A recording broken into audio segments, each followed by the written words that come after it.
Seattle, Ryan Borucki was tiring as he prepared to enter the 8th inning for the first time in his major league career. Fortunately, the Blue Jays' rookie left-hander had the boisterous assistance of a crowd packed with Canadians vacationing a bit south of the border in Seattle. The 24-year-old starter, pitching in his 7th game, breezed through a perfect 8th to put a signature on his first big league victory as Toronto beat a suddenly reeling Mariners team, 7-2 on Friday night. He walked off the mound to a standing ovation from what seemed like a rare home crowd on the road. Toronto Blue Jays starting pitcher Ryan Borucki got quick outs via ground balls and made the Mariners hitters' aggressiveness work against them in his first big league victory. Ted S.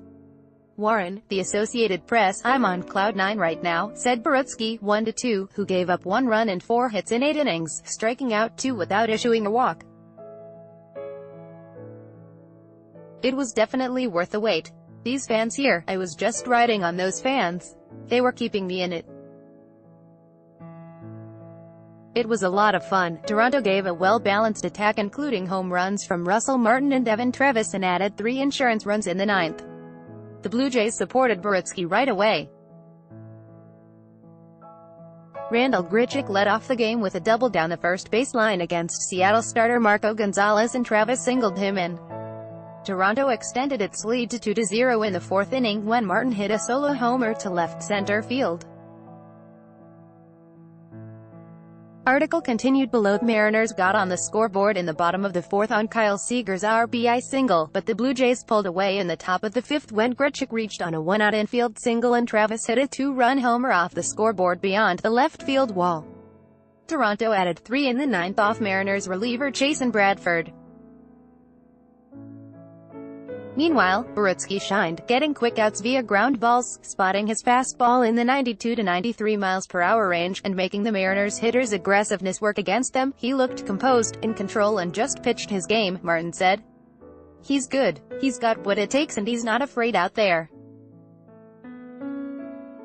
It's just nice to see somebody out there that just attacks the zone and goes right after guys." The Mariners have lost 4 consecutive games and are looking to break out of a slump that saw them score the fewest runs in MLB in the month of July and only 8 in 3 games so far in August. "It's kind of the same old tune here offensively," Seattle manager Scott Servais said. "It will turn, I know it will, our guys know it will, but it is really frustrating right now. Everybody's grinding away trying to figure out a way to get out of this thing." Toronto reliever Ken Giles, acquired in a deadline trade with the Houston Astros, made his Blue Jays debut in the 9th and gave up a run on a 2-out single by Ryan Healy. The reliever struck out 3. Trainer's room article continued below. Blue Jays CF Kevin Pillar returned from the disabled list, sprained right sternoclavicular joint without having played in any minor league rehab games, and batted 9th. Blue Jays optioned RHP Brandon Compton to AAA Buffalo to make room for Pillar on the active roster. The Blue Jays announced that RHP Oliver Drake was claimed off waivers by the Minnesota Twins. Mariners 2 BD Gordon was back in the lineup leading off and at his position. Gordon left Thursday night's game in the 9th inning after rolling his right ankle while landing to catch a throw from third baseman Seager. "He didn't swell up at all," Servais said. "He feels pretty good today." Servais said reliever Juan Nicasio was unavailable Friday because of right knee soreness that the right-hander experienced in May.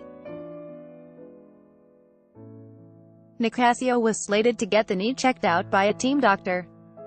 Next, Blue Jays RHP Marco Estrada, 4.28, 4.90, gets the ball for Toronto on Saturday night.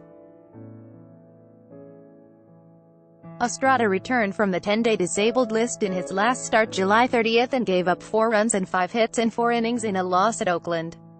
Mariners LHP James Paxton, 9-4, 3.49, a native of British Columbia, Canada, faces the Blue Jays for the first time since pitching a no-hitter in a 5-0 victory over the Blue Jays on May 8 in Toronto.